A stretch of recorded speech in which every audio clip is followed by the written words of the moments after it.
El Ministerio Internacional presenta su programa Un Aliento de Vida. El Espíritu de Dios me ha hecho y el aliento del Todopoderoso me da vida. Job 33:4. Una palabra de poder y unción que llenará tu espíritu. Con ustedes, el pastor Jorge Enrique Gómez. Bienvenidos. Este poema israelita se traza en 7 secciones. No tiene orden cronológico, pero hay 7 secciones. Paradójicamente, Dios ha trazado 7 dispensaciones. El orden de Dios, 7 dispensaciones. Mirémoslas rápidamente. La primera dispensación que nosotros vemos del trato de Dios, periodo de 2000 años, fue 1, inocencia, 2, conciencia, 3, gobierno humano y 4ª dispensación, la promesa. Aquí vemos 2000 años de un trato de Dios por 2000 años con los gentiles. Luego viene la 5ª dispensación, que encierra otros 2000 años, que es la ley. La ley es el trato exclusivo de Dios con la nación de Israel. Israel debía ser la luz para el mundo. Hoy te estoy diciendo como maestro, más que pastor, aunque no soy maestro. Luego vemos la 6ª dispensación, que dura también 2000 años, que es la dispensación de la gracia. Esta dispensación encierra 2000 años y están terminando. O sea que Cristo está que viene, puede suceder ahora, mañana, 1 año, 2, pero ya se está cerrando el tiempo de los 1000 años. Por eso la gracia comienza después de Cristo. Antes de Cristo hubo un trato de 4000 años de Dios con gentiles y judíos. Ahora viene la gracia, tiempo paréntesis, que Dios hace 2000 años para hablarnos de que Cristo es el que ha consumido el trato de gentiles y judíos en su cuerpo, donde nace la iglesia con un propósito especial. ¿Quieres saber cuál es tu propósito? Lee Hechos. El libro de Hechos te muestra lo que la iglesia debe hacer. Si tú miras en Hechos, la iglesia nunca se preocupó por obtener cosas materiales o por afanarse y predicar su propia misión, o afanarse y preocupar por predicar su propia normas, patrones. No, se predicó a Jesucristo bajo el poder y la unción del Espíritu Santo. Luego viene la séptima, la sexta, la gracia, la séptima es la dispensación del milenio o el reino milenial. Esta dispensación encierra 1000 años. Así que podemos ir resumiendo el ministerio de Cristo, 4000 años como profeta. Toda la profecía se consume en Malaquías. Se encierra de Génesis a Malaquías. Cristo como profeta, aún lo podemos vislumbrar en los evangelios, que todos lo relacionaban a él como profeta, terminando ya su ministerio. De hecho, el mismo Señor dijo que el último profeta era Juan. O sea, Juan encierra toda la profecía que anuncia acerca del Mesías. No estoy hablando del ministerio del profeta, estoy hablando del ministerio profético que anunció al Mesías. Porque si no, alguien dirá, él está diciendo que ya no hay profetas. No, estoy hablando de la profecía referente a Jesucristo, que se encierra, ya termina en Juan el Bautista. Alguien dirá, pero entonces Apocalipsis. Sí, Apocalipsis es la visión o la revelación profética del cumplimiento de toda la profecía en la consumación de Cristo para tratar con los rebeldes, para tratar con aquellos que nunca quisieron recibir su justicia. Así que 4000 años, Cristo como profeta, 2000 años como sumo sacerdote y como rey 1000 años. Pero sigamos, devolvámonos nuevamente en nuestro estudio. Entonces, vengo diciendo que Salomón escribe Eclesiastés capítulo 3 bajo un panorama de sabiduría humana. ¿Por qué? Porque sin duda alguna, Salomón en Eclesiastés nos muestra lo que es estar el hombre alejado de Dios.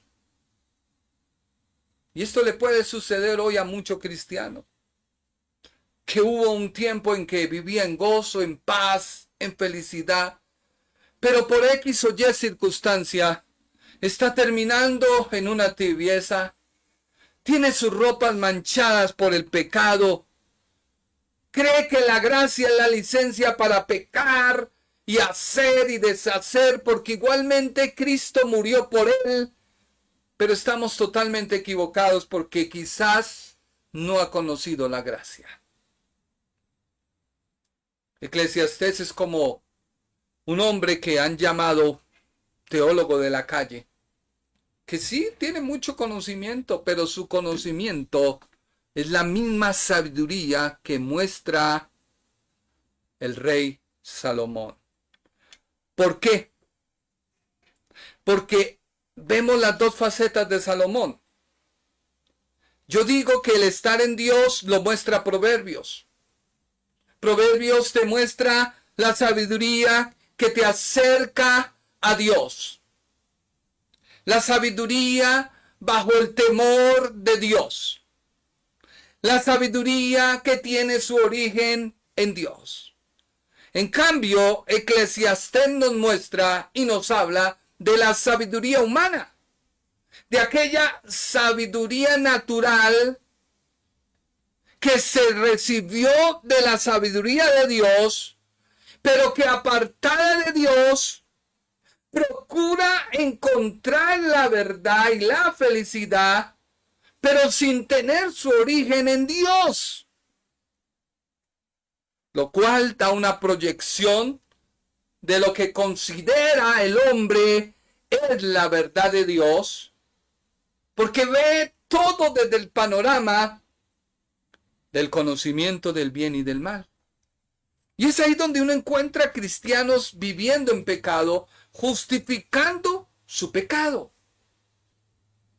Es donde uno ve gente que conoce de Dios, pero son tan buenos que no necesitan recibir a Dios como su Salvador. No se creen preparados.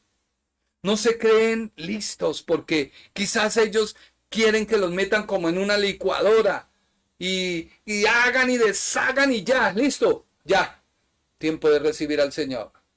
Si tú quieres la licuadora, no te recomiendo, porque por lo general la licuadora destroza. Saca el jugo, sí, pero debe destrozar completamente la fruta o el alimento que metas. ¿Tú quieres eso de Dios? Yo te recomiendo que no. Yo te recomiendo que más bien recibas al Señor y dejes tu pensamiento de que no estoy preparado, Dios y Él somos cachas, el man, bacano ese man, como hoy vemos a un ex sacerdote que el man es bacano. No. Es paradójico que tanto Proverbios como Eclesiastés fueran escritos por Salomón. Proverbios durante la primera parte de su reinado, cuando anduvo con Dios. Eclesiastés fue escrito durante la última parte de su reinado, cuando el pecado lo había separado de su Creador. Cuando había dejado al Dios verdadero por buscar satisfacción. Y eso le pasa a mucho creyente. Hermano, deme la fórmula para progresar económicamente, hermano. ¿Cuál fórmula? No hay fórmulas. Pueden que haya, sí, bajo el razonamiento humano, pero esas fórmulas terminarán alejándote de Dios. Y puedes que hagas tu dinero, porque algo que vemos es que Salomón no perdió su dinero. Salomón no perdió su esplendor. Mucha gente asocia que el apartarse de Dios conlleva muchas cosas malas. Más bien las decisiones que tú tomas apartado de Dios te llevan a esa condición. Pero Salomón no terminó pobre. Proverbio se oye de sus labios con una nota de gozo, de contentamiento, cuando él medita en las bendiciones de la sabiduría divina. En cambio, Eclesiastés da una nota de tristeza, desaliento, perplejidad al ver el fracaso de la sabiduría natural.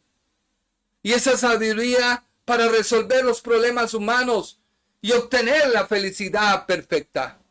Y es ahí donde muchos cristianos se equivocan, porque empiezan a buscar, hermanito, tengo un problema en mi hogar, deme la fórmula para arreglarlo. Es que la culpa es de ella. O ella dice, no, la culpa es de él. Y se pasan ahí toda la vida buscando culpables, o como el que está en pecado y se la pasa buscando un culpable. Debe ser un problema generacional. Sí, venga, medito. Y encuentra a un baboso que le dice, sí, hermano, es que esas cosas generacionales son tremendas, hermano. Venga, yo le voy a dictar un cursito para que vaya saliendo. No, tú necesitas conocer a Jesucristo. Tú necesitas conocer a aquel que te dice, renueva tu mente. Vienes a mí, nueva criatura es. Todo lo pasado queda destruido. ¿Hay alguna secuela de enfermedad hereditaria en la familia? Un momento. Padre, tu palabra dice, Señor, que soy nueva criatura en ti. En mi vida no opera ninguna cosa de la familia que haya venido de enfermedades, de problemas. No, porque en ti soy nueva criatura. Y empiezas una batalla en tu mente para declarar la palabra. En cambio de buscar una justificación y encontrar al culpable. Ese es un problema hereditario, mi hermano. Entonces se bajan unas sermones y unas cosas que fijan a la persona en ese problema y le quitan la mirada de Dios. No, tu mirada debe estar en Él, puesto los ojos en Jesús, el autor y el consumador de la ley. Eclesiastés ve cómo después habla un hombre sabio en su alejamiento de Dios. Mira lo que dice la Biblia en Segunda de Reyes, capítulo 11, versículo 1 al 10. Y leámoslo rápido. Apostasía y dificultad de Salomón. Pero el rey Salomón amó, además de la hija del faraón, a muchas mujeres extranjeras, a las de Moab, a las de Amón, a las de Edom, a las de Sidón y a las Eteas, gente de las cuales Jehová había dicho a los hijos de Israel, no lleguéis a ellas, ni ellas se llegarán a vosotros, porque ciertamente harán inclinar vuestros corazones tras sus dioses. A estas pues se juntó Salomón con amor, y tuvo 700 mujeres reinas y 300 concubinas, y sus mujeres desviaron su corazón. Y cuando Salomón era ya viejo, sus mujeres inclinaron su corazón tras dioses ajenos, y su corazón no era perfecto con Jehová su Dios, como el corazón de su padre David. Y esto te pasa cuando empiezas a escuchar bobadas, herejías, cosas que te desvían de Cristo. Tu carrera es Cristo, tu principio es Cristo, tu final es Cristo. Cristo es en todo. El apóstol Pablo lo dice, ya no vivo yo, mas Cristo vive en mí. Crucificado estoy pues con Cristo. Si tú conocieras a la persona de Jesús de Nazaret, o conocieras a Jesucristo, tu vida sería otra. Dice el versículo 5 de Segunda de Reyes. Salomón siguió a Astoret, diosa de los sirios, a Milcón, ídolo abominable de los amonitas. E hizo Salomón lo malo ante los ojos de Jehová y no siguió cumplidamente a Jehová como David su padre.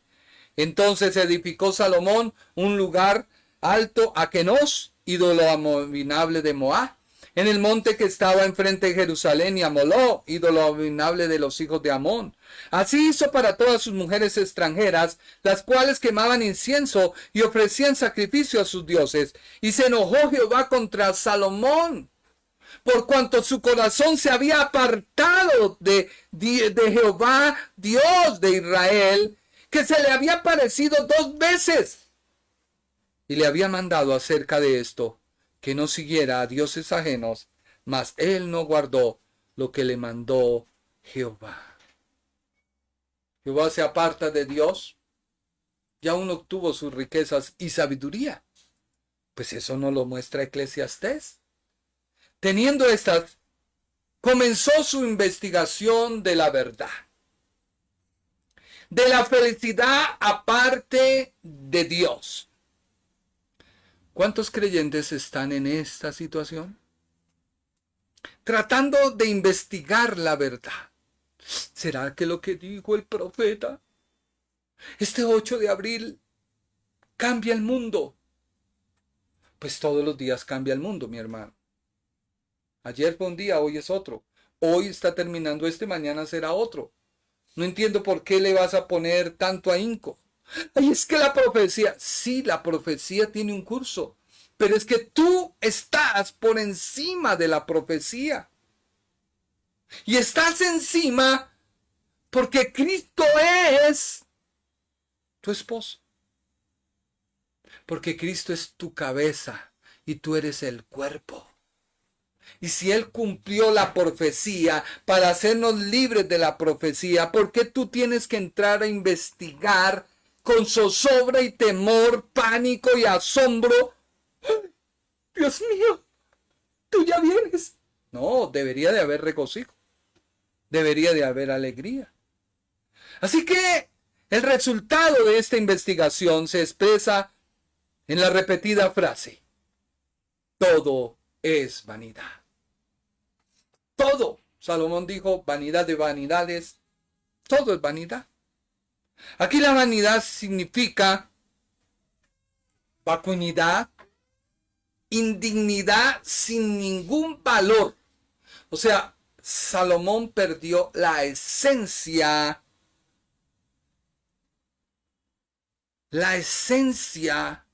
y escúchame bien, de lo que es andar bajo la sombra del Omnipotente. Es como aquel pollito que se sale de la cobertura que presta la gallina con sus alas para cubrirle. Y está en un tremendo aguacero y el pollito se sale porque él cree que puede sobreponerse a la lluvia. Y déjame decirte que no. Salomón aprendió la siguiente verdad que resume el tema de su libro. Sin la bendición de Dios, la sabiduría, la posición y las riquezas no satisfacen. Antes, por el contrario, traen fatiga y decepción. Y esto le ha pasado a mucho creyente que ha buscado la fórmula para hacer crecer su economía. Y le enseñan una serie de triquiñuelas y sí puede funcionar. Pero cuando él ve, dice, esto no me sirve. Entonces ya no va el domingo a la iglesia. Entonces ya no lee la palabra. Entonces ya no hace cosas porque obtuvo lo que se propuso. El libro de Eclesiastés vemos cómo el autor se pone a considerar una tras otra los objetos en que el hombre fija su deseo. Es decir, la alegría, el placer, el trabajo, la adquisición de riquezas o de conocimientos, y halla que todo debajo del sol, otra palabra, incluso las cosas buenas y sabias en sí misma, acaban en vanidad y aflicción de espíritu. La frase bajo del sol quiere decir todo cuanto el hombre del mundo busca en esta vida presente, aquí abajo, sin tener en cuenta su fin a causa de la muerte ni la presencia de Dios, trae insatisfacción. Por eso él en medio de todo dijo en Eclesiastés 3, 14 y 15, he entendido que todo lo que Dios hace será perpetuo. O sea, él se puso a meditar en el orden que Dios da y los principios que se han establecido. El sol sale de día, la luna sale de noche. ¿La ciencia ha podido modificar o cambiar este principio? No. A mi hijo le hicieron un experimento de colocar un frijol en la oscuridad, de colocar un frijol donde le diera luz y de colocar un frijol donde le diera medio luz. El resultado fue que el frijol en la oscuridad creció rápido, se desarrolló rápido, pero era tan debilucho y pálido que él se notaba que trataba como de buscar algo de nutrientes que solo da el sol. ¿Sabías tú? La vitamina E. Y el frijol que puso hacia medio la sombra no creció tan debilucho, tan pálido, pero sí creció a menos tamaño. En cambio, el que puso al sol creció con un follaje duro, con un follaje grande, con una vitalidad. Así que Salomón dice, en medio de toda su sabiduría humana, después de haber conocido al Dios, de haberse apartado, dijo, todo lo que él hace es perfecto, es perpetuo. No puedo añadirle, no puedo disminuir nada. Lo que hace es para que los hombres le teman, o sea, para que el hombre se admire. ¿Cuánta gente científica dice ser atea y estudia la creación de Dios? Es algo abrumador, ¿sí o no? Yo no creo en Dios, pero estudio lo que Dios creó y termino por concluir que Dios lo creó. Porque nadie puede ver el desarrollo. Se descubrió que el ADN trae una codificación que codifica y una que no codifica. Y se descubrió que ha venido mutando. Y la Biblia lo ha hablado. Así que el versículo 15, lo que es ahora, dice Salomón, reconoce que en medio de esa sabiduría humana, Dios gobierna el mundo. Como lo ha gobernado desde el principio. Y llega a la conclusión que hay principios que rigen la naturaleza, que hace que las revoluciones y operaciones de la naturaleza sean las mismas desde un principio, sin que el hombre la pueda modificar. A pesar de todo, el hombre que ha querido cambiar el uso de la mujer por la del hombre, el hombre por la mujer, y varios supuestamente personas que se hicieron hombres quedan embarazados, pero son mujeres. Qué paradoja, ¿no? Los principios de Dios no se pueden cambiar. El hombre engendra, la mujer concibe. No se puede cambiar, a menos así tú creas en tu sabiduría que lo lograste, porque aparentemente en tu sabiduría tú crees que eres un tonto. Él va escribiendo, Salomón, que el plan de Dios se refleja en todo lo escritural. Porque muchos consideran que el plan de Dios se ha modificado. Y a veces uno como pastor comete ese error. Dios trató con Adán. No, Dios trata de la misma manera desde Génesis hasta Apocalipsis con la raza humana. Y eso se puede ver en el inicio de una dispensación y terminando la dispensación. Inicia una dispensación, termina la otra. Pero todo conlleva a mostrar Dios un plan. Siempre Dios lo ha mostrado por donde tú lo quieras ver. Te resumo las dispensaciones, son 7. Las fiestas que celebran los judíos son 7. Son 7 días la creación. Son 7 o 7,000 años el plan de Dios. Así que todo tiene una concordancia. Y Salomón dice, y Dios requiere lo que pasó. Y es interesante, eso está en el versículo 15, esta parte, lo que pasó, porque Salomón en su sabiduría humana está diciendo que Dios puede regresar nuevamente en su orden apropiado las cosas. Porque él ve que los mismos cielos, al observar su grandeza, muestran los mismos fenómenos. Incluso se supone que los cometas tienen sus revoluciones. De hecho, en abril hay uno denominado el Diablo que dicen que va a pasar tan cerca de la Tierra que podrá pasar algo. Eso dicen. Lo mismo que el eclipse. Pero algo que tú debes entender es que no estás bajo temor. No el temor del mundo. Porque tu vida no se sostiene por lo que pase o por lo que no pase. Tu vida se sostiene porque Dios la sostiene. Y Dios la sostiene hoy a través de Cristo. Cristo nos guarda, nos protege porque Él ha prometido que es la cabeza y nosotros el cuerpo. ¿Qué cabeza o en qué cabeza cabe que cerrando los ojos, los sentidos y lo que sea, alguien puede vulnerar tu cuerpo y tú no haces nada, o por lo menos tu cerebro no hace nada? Pues déjeme decirle que esto es una gran mentira.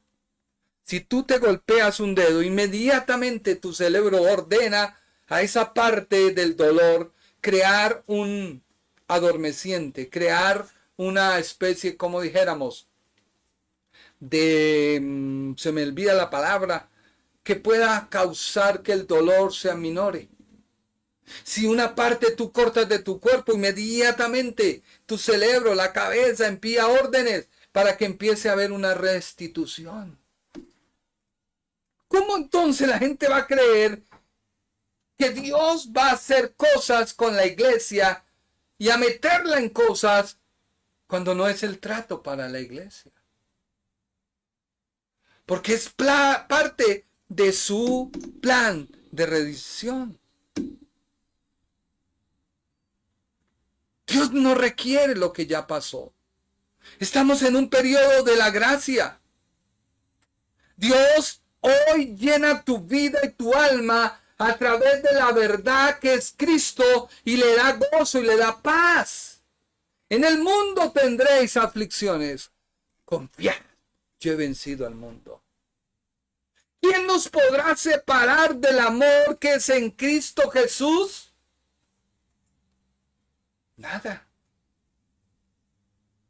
Dios ha prometido guardarnos. Puedes producir todas las inspiraciones secretas de su espíritu.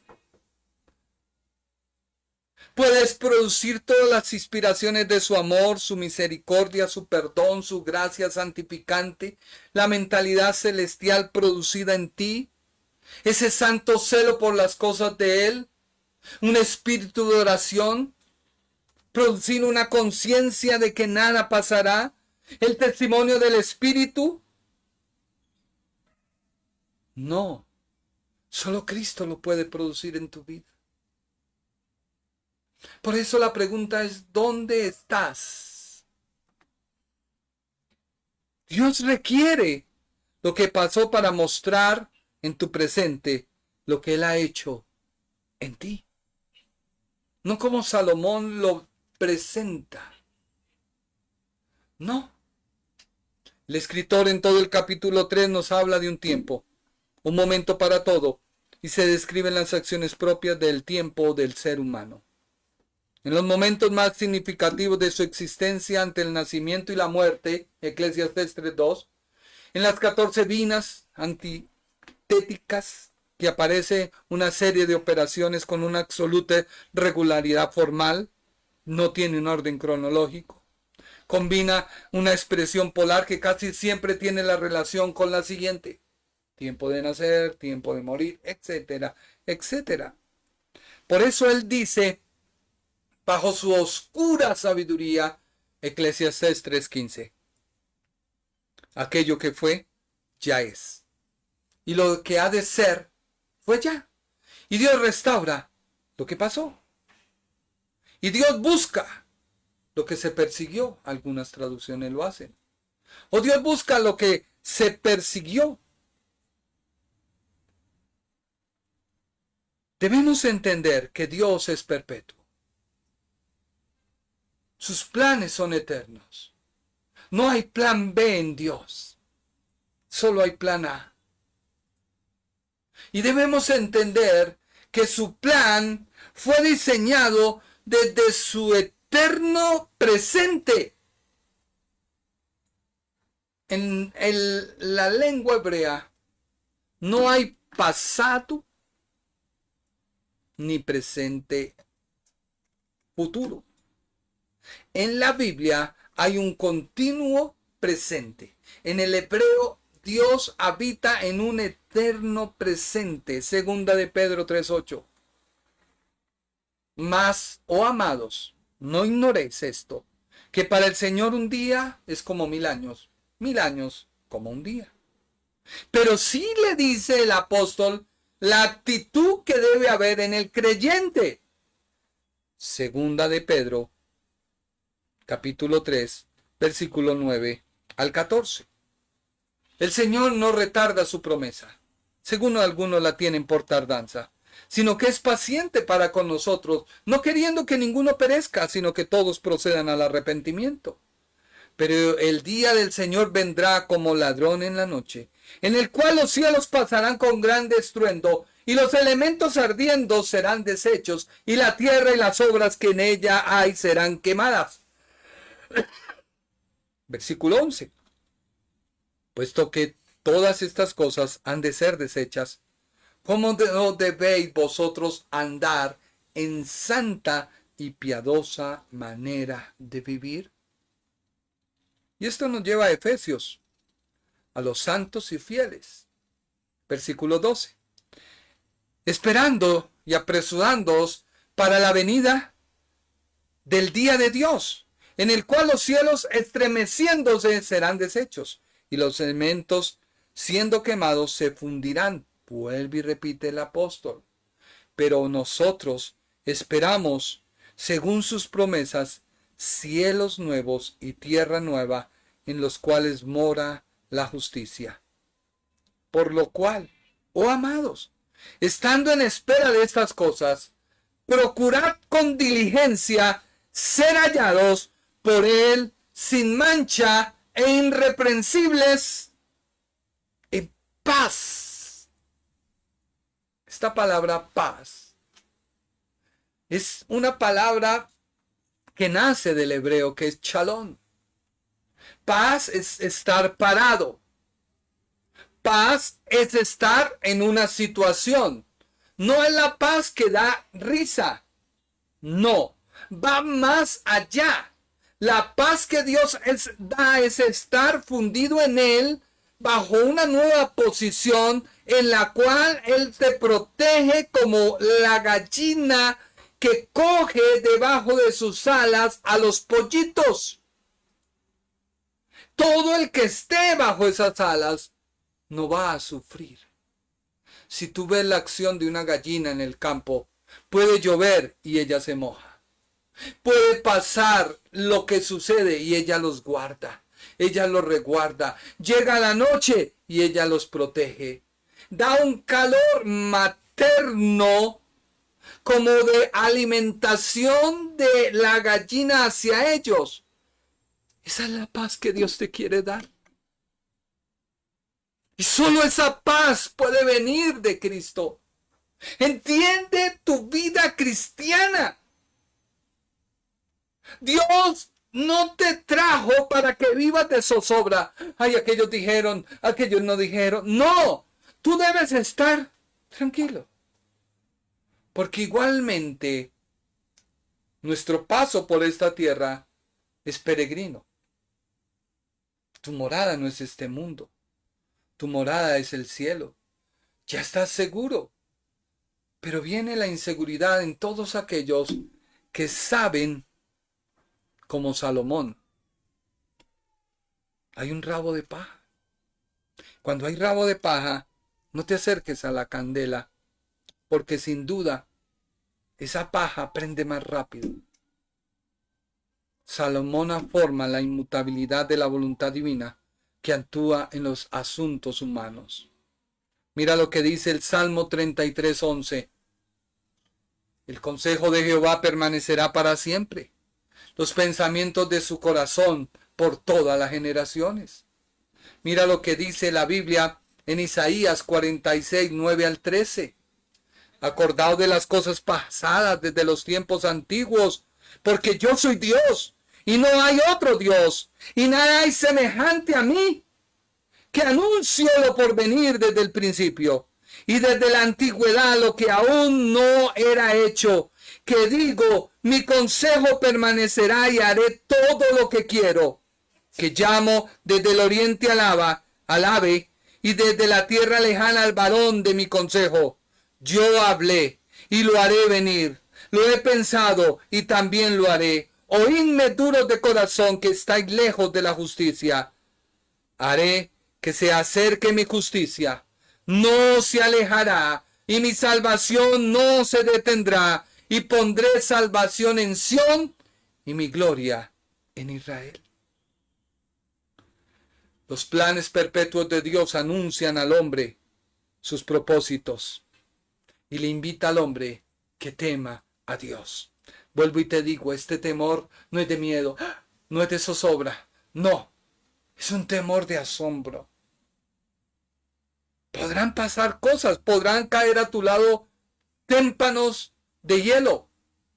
Sí, pero a ti no te toca. Pero has vencido esa incredulidad en la confianza de la Escritura. Has vencido como cuando pasó lo del COVID.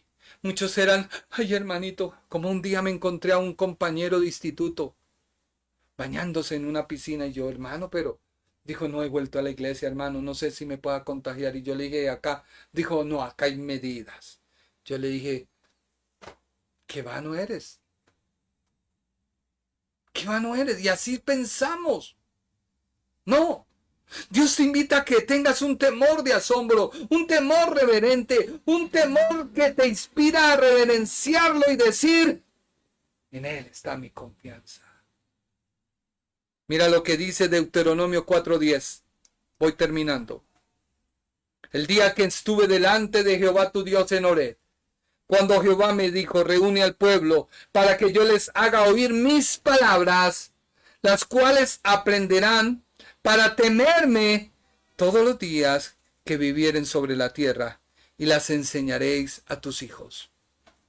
Dios habla para que tú te asombres, que así parezcas tú como la cabeza de un alfiler caída en una gran torta.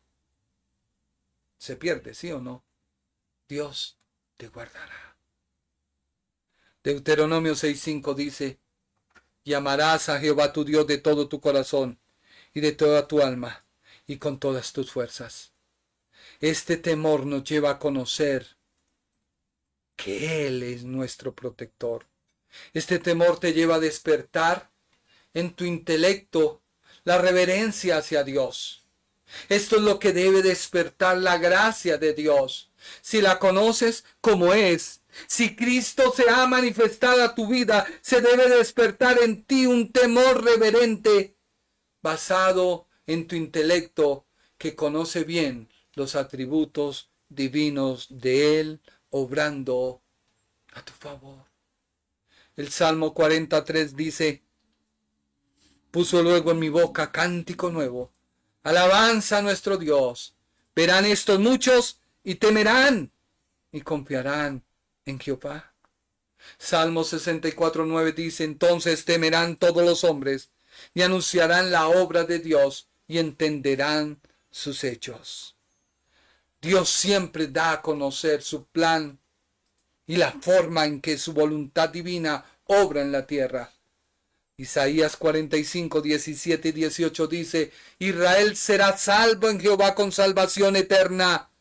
No os avergoncéis ni os afrentéis por todos los siglos. Porque así dijo Jehová que creó los cielos. Él es Dios, el que formó la tierra, el que al que la hizo y la compuso. No la creó en vano, para que fueses habitada la creó. Yo Jehová, y no hay otro.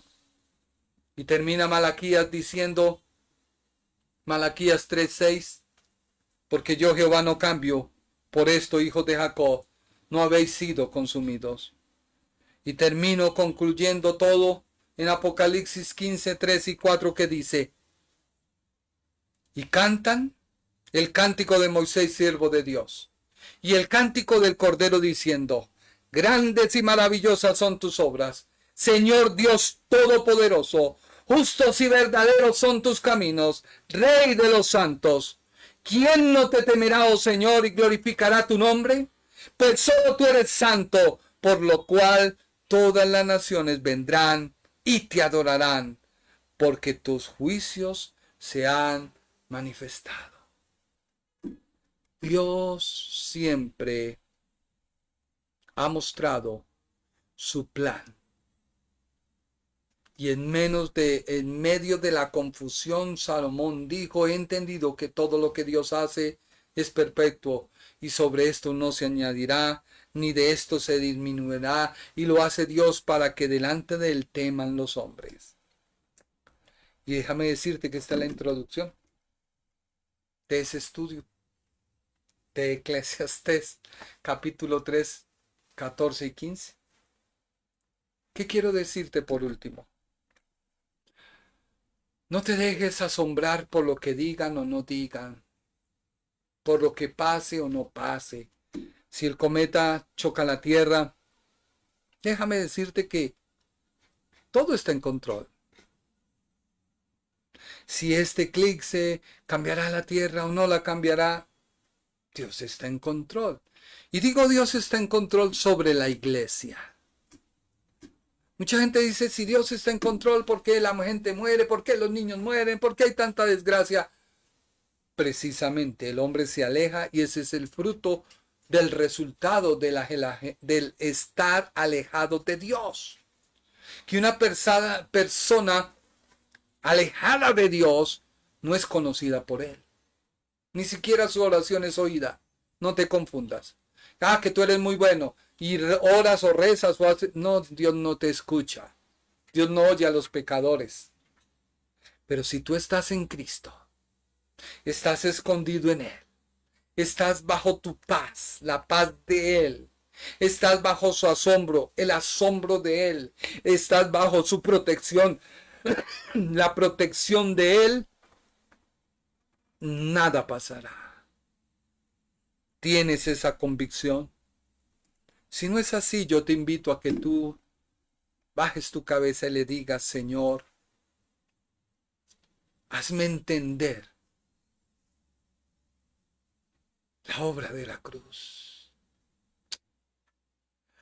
Hazme entender lo que tú hiciste al morir en esa cruz. A veces no lo he entendido. A veces no he comprendido el alcance de la cruz, de esa muerte que tú tuviste por mis pecados, que tú pagaste un precio por mí, que me liberaste del poder del diablo, de las tinieblas, y me colocaste en el reino de tu Hijo amado. Señor, hazme comprender y entender a mi vida que estar bajo tus alas, bajo tu abrigo y bajo tu protección debe crear en mí seguridad. Que toda zozobra, angustia que haya en mi vida se va, porque no es tuya. Eso no lo recibí yo en la cruz. Eso es lo que hay en mi vida acerca del conocimiento del bien y del mal que poseo, el cual quiero que tú destruyas. Porque quiero empezar a comer del árbol de la vida. Quiero empezar a comer de tu palabra. Quiero empezar a comer de tu verdad. Quiero comenzar a comer de la confianza que tú produces en todos aquellos que han puesto tu esperanza en ti. Por eso, Señor, en esta hora me humillo.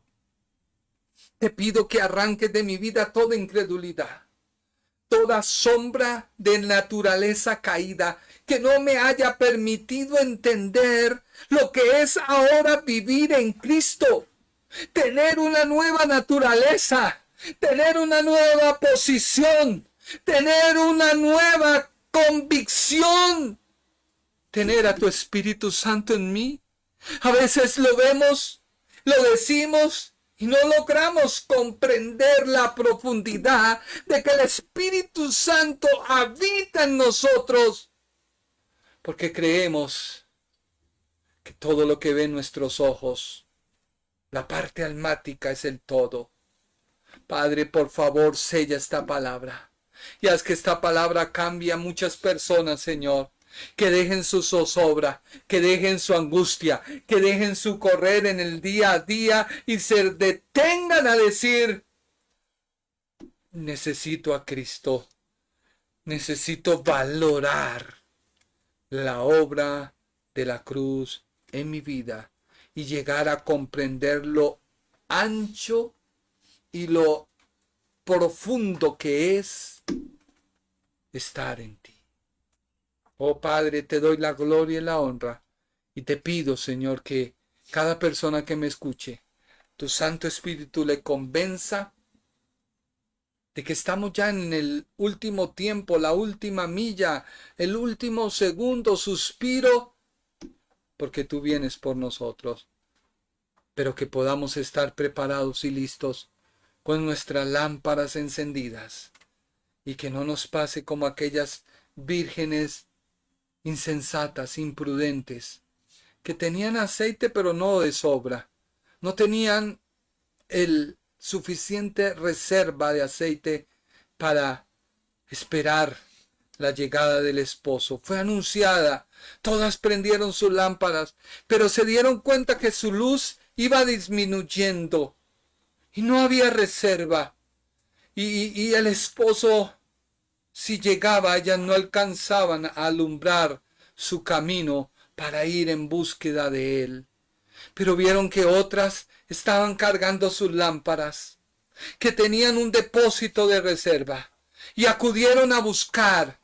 Pero ellas le dijeron: no podemos darte, porque si te damos, nosotras quedaríamos sin la reserva que se necesita, porque se nos anunció, no ha llegado. Pero nosotras, siendo prudentes, hemos provisto de aceite y de reserva, porque si aún no llega el esposo, nuestras lámparas no se pueden apagar. Y es cuando Jesucristo dijo: id, comprad a los que venden. O sea, id de adquirir el conocimiento que te da la reserva espiritual, para que cuando venga nuestro Señor, nos halle despiertos, velando y preparados. Iglesia, no es tiempo de vivir bajo el temor del mundo. Es tiempo de que vivamos bajo el temor de Dios. Que Dios te bendiga y que Dios te guarde. El Ministerio Internacional presentó su programa Un Aliento de Vida. Venid a mí los que estáis trabajados y cargados, y yo os haré descansar. Mateo 11:28. Un aliento de vida. Una palabra de poder y unción que llenará tu espíritu.